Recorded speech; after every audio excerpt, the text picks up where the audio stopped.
Hai guys, ketemu lagi dengan aku di channel Lady Din. Semoga kalian semua dalam keadaannya sehat dan bahagia. Hanya karena seorang pemuda, kehidupan gadis cantik dan berprestasi ini harus berakhir dengan mengerikan di tangan seorang pria mesum. Apa yang terjadi dan bagaimana kisah lengkapnya? Tanpa basa-basi lama-lama, kita langsung masuk ke ceritanya ya. Sebelumnya, jangan lupa untuk subscribe dulu channel ini dan nyalakan lonceng notifikasinya supaya kalian tahu video terbaru dari aku.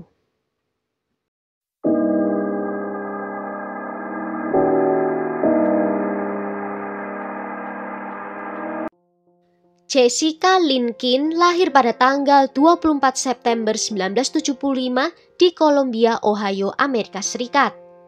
Dia adalah putri dari Rebecca Kin-Smedley dan James Kin. Dia memiliki kakak perempuan bernama Heather. Kedua orang tuanya berusaha untuk bisa memberikan kedua putrinya kehidupan yang terbaik, dan mereka sama-sama bekerja keras. Jessica memiliki hubungan yang dekat dengan Heather karena perbedaan usia mereka yang kecil. Sejak kecil, Jessica adalah siswi yang berprestasi. Dia masuk dalam program siswa berbakat saat di kelas 4 hingga 6.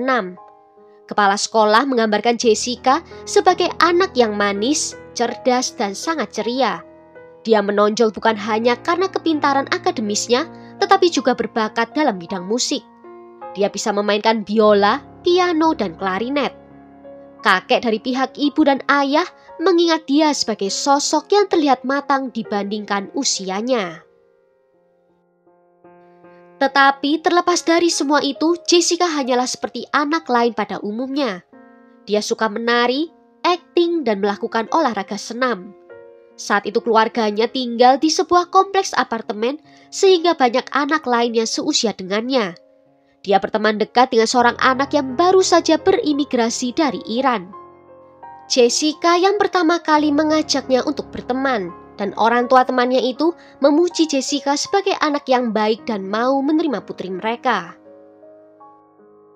Saat di kelas 7, ayah dan ibunya memutuskan untuk bercerai, di mana Jessica akan tinggal bersama dengan ibunya dan Heather akan tinggal bersama dengan ayahnya. Jessica kembali ke kampung halaman ibunya di Columbia ketika dia berusia 13 tahun. Jessica yang memang pintar dapat beradaptasi dengan cepat dengan pelajaran di sekolah barunya. Dia juga bisa berteman dengan mudah karena kepribadiannya yang ramah, di mana dia suka bergaul dan bersenang-senang dengan temannya. Memasuki SMA, Jessica mulai tertarik dengan kegiatan pemandu sorak sekolah, dan dia berhasil bergabung dalam tim pemandu sorak football sekolah. Hal ini membuatnya semakin memiliki banyak teman dan hidupnya tiba-tiba berubah menjadi lebih sosial. Tidak hanya dengan teman perempuan, tetapi juga dengan teman laki-laki. Saat liburan musim panas, Jessica datang ke rumah ayahnya untuk menginap di sana. Dia banyak menghabiskan waktu dengan Heather dan juga teman lamanya. Salah seorang temannya merasa sedikit tidak nyaman dengan apa yang Jessica ceritakan padanya. Jessica banyak bercerita bagaimana dia bergaul dengan remaja laki-laki yang usianya lebih tua. Jessica bahkan membual dia begadang semalaman dengan pemuda berusia 18 tahun. Temannya ini mengatakan kalau dia seperti tidak mengenal Jessica yang sekarang. Teman Jessica yang lain juga merasakan hal yang sama. Saat Jessica menceritakan tentang teman-teman barunya, dia merasa kalau Jessica telah bergaul dengan kelompok orang yang tidak benar. Ibu Jessica mengatakan bahwa putrinya memiliki banyak impian dan tujuan dalam masa depannya. Jessica ingin terjun ke dunia seni menjadi seorang penyanyi atau aktris. Selain itu, dia juga ingin masuk perguruan tinggi jurusan ilmu hewan karena dia mencintai binatang. Jessica mulai mengalami pasang surut saat masa remajanya. Banyak pemuda yang menyukai Jessica, tetapi Jessica tidak menghiraukan mereka karena dia masih fokus dengan pelajaran sekolah dan kegiatan pemandu sorak. Tahun 1991 adalah tahun kedua saat SMA dan Jessica mulai suka pergi dengan temannya pergi ke mall selama akhir pekan. Dan suatu kali saat di mall, Jessica bertemu dengan seorang pemuda berusia 18 tahun bernama Sean Thompson. Sean adalah seorang pemain football berwajah tampan dan juga populer. Jessica dan Sean dengan cepat menjadi akrab di mana Jessica merasa nyaman berada di dekatnya dan mereka pun menjadi tak terpisahkan. Sean menjadi pacar pertama dari Jessica, dan Sean menjadi satu-satunya yang dia pikirkan sekarang mengalahkan semua impiannya. Jessica menjalani hubungan ini dengan intens, dan Sean mulai mempengaruhi segala aspek dalam hidupnya. Sean adalah seorang pemuda yang tak mempedulikan sekolah, sehingga dia sering mengajak Jessica untuk bolos dan mengikutinya pergi. Awalnya Jessica hanya membolos latihan pemandu sorak, namun lama-kelamaan dia mulai membolos di jam pelajaran. Dari hanya 1 jam pelajaran per hari hingga membolos seharian penuh. Dan dia melakukan ini untuk bertemu dengan Sean dan juga teman-temannya. Temannya mulai merasa sikap Jessica berubah, namun Jessica menganggap kalau tidak ada yang memperhatikannya. Satu malam Jessica melewatkan jam malamnya dan ibunya menunggu sepanjang malam sampai dia pulang. Dan ketika Jessica pulang, ibunya langsung mengatakan kalau ini sudah saatnya mereka harus membicarakan hal ini. Jessica merasa tidak senang dikonfrontasi seperti itu dan dia menyatakan kalau sudah tidak peduli lagi dengan sekolah dan kegiatan pemandu sorak. Jawaban itu membuat ibu Jessica merasa sedih. Dia merasa Jessica telah berubah sepenuhnya menjadi sosok yang tidak dia kenal. Sedangkan Jessica menganggap ibunya terlalu berlebihan. Di malam-malam sekolah, Jessica terlihat tidak belajar seperti biasanya. Dan ibunya menegur, mengatakan bagaimana dia akan bisa mendapatkan beasiswa nantinya. Jessica menjadi semakin marah pada ibunya dan menyuruh ibunya untuk tidak mencampuri urusannya dan tidak menghalangi kebahagiaannya. Ibu Jessica tidak yakin harus melakukan apa dan dia juga tidak ingin terlalu memaksa Jessica. Dia mencoba mempercayainya dan melihat apa yang akan terjadi nantinya. Namun suatu hari, kepala sekolah menelpon ke ibu Jessica memberitahu kalau putrinya sering membolos kelas sehingga nilainya turun dan dia sudah keluar dari tim pemandu sorak. Ibu Jessica terkejut dan sangat marah mendengar hal ini. Dia merasa muak dan dia tahu kalau ini semua berawal dari Sean. Dia memutuskan untuk berbicara dengan Jessica dan mengatakan bahwa dia dilarang untuk bertemu dengan pacarnya sampai dia kembali fokus ke sekolah. Jessica menjadi sangat marah karenanya dan hal ini membuat dia dan ibunya makin sering bertengkar. Jessica mulai mengatakan bahwa dia tidak tahan lagi tinggal bersama dengan ibunya dan ingin meninggalkan rumah. Ibunya merasa sedih mendengar itu dan dia merasa gagal sebagai seorang orang tua. Pertengkaran semakin sering terjadi dan ibunya meminta bantuan dari konselor sekolah. Dia menceritakan semua yang terjadi pada konselor itu. Konselor menawarkan sesi konseling untuk ibu dan anak di sebuah pusat krisis remaja. Dan ini menjadi pilihan terakhir bagi Jessica dan juga ibunya dan mereka memutuskan menghabiskan waktu secara terpisah menjadi pilihan yang tepat saat ini. Ibu Jessica mendaftarkan putrinya dalam program intensif selama 2 minggu. Jessica berangkat ke sana pada tanggal 4 Maret 1991 dan di sana Jessica akan menghadiri sesi terapi dalam upaya mengembalikannya ke jalur yang benar. Dan sehari sebelum dia pulang, Jessica menelpon pacarnya dan mereka mulai membicarakan sesuatu yang mengarah pada berakhirnya hubungan mereka. Jessica memohon agar mereka tidak putus dan agar mereka bisa bertemu saat itu. Sean mengatakan kalau dia akan pergi ke mall dengan teman-temannya. Jessica memutuskan untuk mendatanginya di mall, sehingga dia pergi ke halte bus terdekat untuk menunggu bus yang akan datang pada pukul 6 sore. Dan itu terakhir kalinya dia terlihat dalam keadaan hidup. Ketika Jessica tidak dapat ditemukan di pusat krisis remaja malam itu, dia dinyatakan hilang oleh pihak yang bertanggung jawab, sehingga mereka menelpon ke polisi dan melaporkan hilangnya. Pencarian pun dimulai dan pada tanggal 17 Maret sesosok jenazah ditemukan di ujung Foster Chapel Cemetery di Ohio yang berjarak 32 km dari pusat konseling. Jenazah itu hanya mengenakan bra dan ada kaos kaki di kakinya. Juga ada lakban di sekitar tangan dan di mulutnya. Korban jelas terlihat telah dilecehkan secara seksual dan dipukuli hingga mukanya sudah tidak dapat dikenali lagi. Ditemukan adanya bukti air mani di alat kelaminnya. Tidak ada kartu identitas yang ditemukan, namun penyelidik menyimpulkan kalau korban berusia awal 20-an atau mungkin lebih muda. Ahli TKP bekerja mundur untuk mencari tahu bagaimana korban bisa sampai ke area kuburan itu dan mereka mencoba untuk menelusuri kembali jalurnya. Ada terlihat tanda seperti bekas lutut di tanah basah di belakang batu nisan. Seakan-akan korban sedang berlindung dari penyerangnya. Dan masing-masing dari jejak ini semakin dekat dengan jalan masuk. Dari area jalan masuk kuburan, polisi melihat adanya kaos kaki berlumpur yang diperkirakan milik korban terjatuh di tanah. Di dalam kaos kaki itu ditemukan batu kecil dan serpihan cat kuning yang menunjukkan bahwa korban telah berlari dari jalan raya. Polisi yakin kalau korban tiba di jalan raya sepi itu dengan menggunakan mobil, kemungkinan besar karena diculik oleh seseorang. Penyelidik yakin bahwa ketika dia berada di halte bus, seseorang yang mungkin dia kenal atau tidak menghentikan mobil dan menawarkan tumpangan.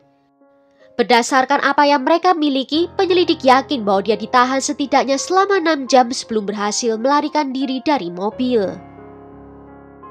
Setelah berhasil melarikan diri dari mobil, menyusuri jalan pedesaan di dekat kuburan dan berlari menuju ke arah rumah petani. Dia memasuki area itu tanpa mengetahui bahwa itu adalah area kuburan. Dalam upaya pelariannya itu, dia kehilangan salah satu kaos kakinya. Polisi yakin Jessica melihat cahaya yang datang dari rumah pertanian dekat dengan kuburan itu. Dan tanpa berpikir 2 kali, dia mulai berlari menuju cahaya lampu itu untuk mencoba mendapatkan bantuan. Sayangnya di ujung kuburan itu ada pagar yang mungkin tidak bisa dilihat Jessica karena kegelapan malam.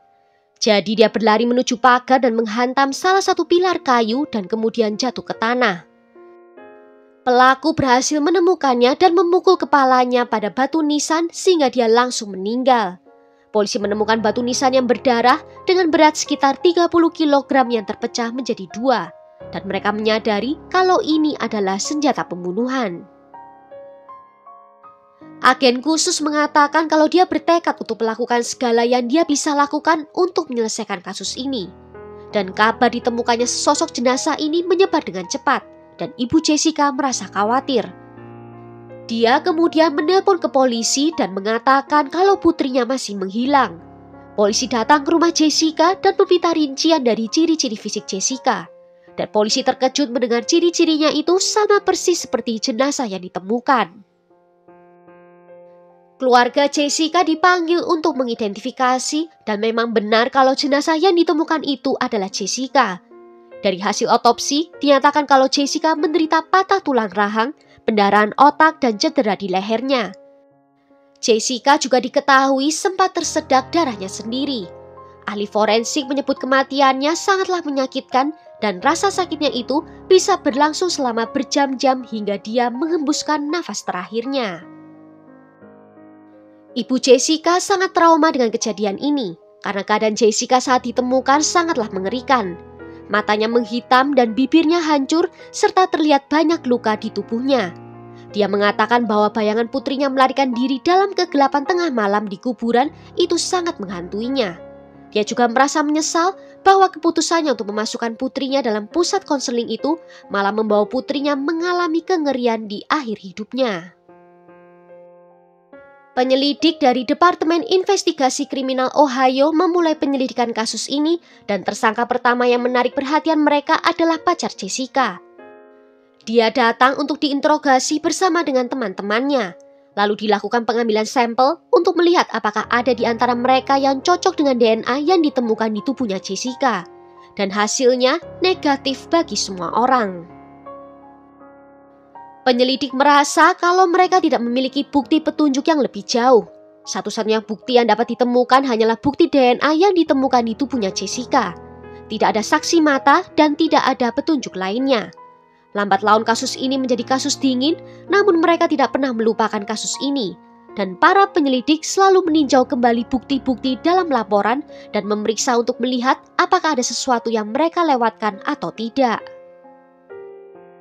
Hingga di tahun 2008, Sheriff Stephen County dan agen khusus dari Departemen Investigasi Kriminal Ohio memperoleh hasil dalam database DNA Amerika Utara. Mereka menjalankan sampel air mani melalui sistem dan mereka sebenarnya sudah melakukan ini beberapa kali tetapi selalu nihil hasilnya. Namun kali ini mereka menemukan bahwa itu adalah DNA dari Marvin Lee Smith Jr., di mana Marvin adalah seorang mantan narapidana yang lahir pada tanggal 11 November 1956. Dia berusia 35 tahun pada saat dia melakukan kejahatan pada Jessica.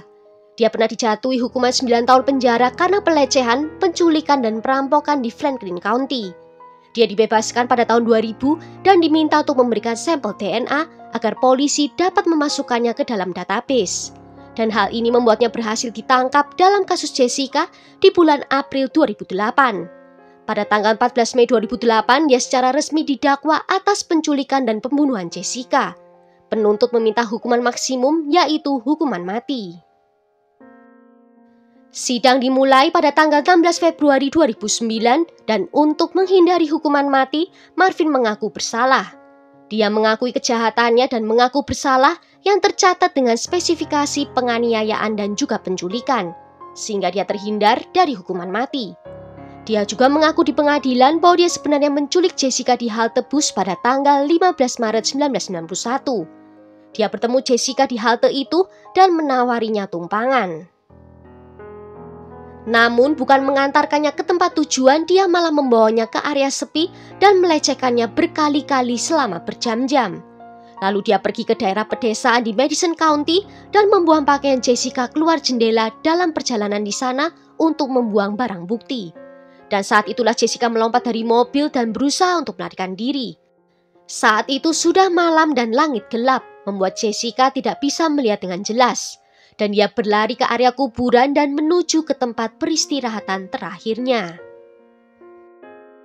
Pada akhirnya Marvin dijatuhi hukuman penjara seumur hidup dengan kemungkinan pembebasan bersyarat setelah 30 tahun. Salah seorang keluarga Jessica mengatakan bahwa keluarganya tidak akan pernah berhenti merindukan Jessica. Namun ada kepuasan tersendiri melihat pria yang menyakitinya tidak bisa melakukan kejahatan lagi dengan orang lain. Well, sampai di sini dulu cerita kali ini. Bagaimana menurut kalian tentang kasus ini? Tulis ya pendapat kalian di kolom komentar. Akhir kata terima kasih karena sudah nonton video ini sampai akhir. Sampai jumpa di video berikutnya. Ciao!